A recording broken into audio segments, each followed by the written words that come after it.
Welcome back. Now in this video we'll be learning how to span rows. So data can also span multiple rows using the row span attribute. The row span attribute is used for data that spans multiple rows. Perhaps an event goes on for multiple hours on a certain day. It accepts an integer greater than or equal to 1 to denote the number of rows it spans across.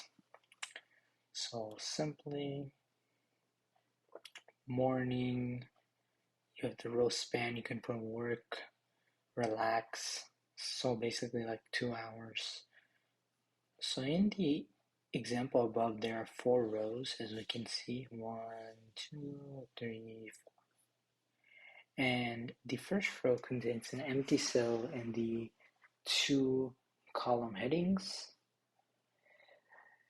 The second row contains morning row heading along with the work, which spans 2 rows under the Saturday column. The relax entry spans 3 rows under the Sunday column.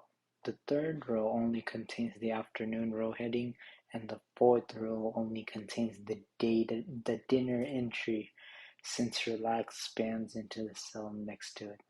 If you'd like to see how the browser interprets the code, feel free to copy it and put it into a code editor to understand it a little better, but we're not going to do that.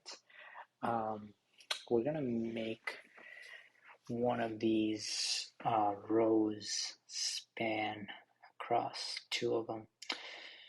So we can simply just do Miss Sally Southern. Sounds good to me. Row span equals 2. Let's see how it works. And there you go. That looks awful, but it is what it is, right? And then in the next video, I'll be showing you guys how to use the table body. But until then, I'll see you guys in the next one and have a great day.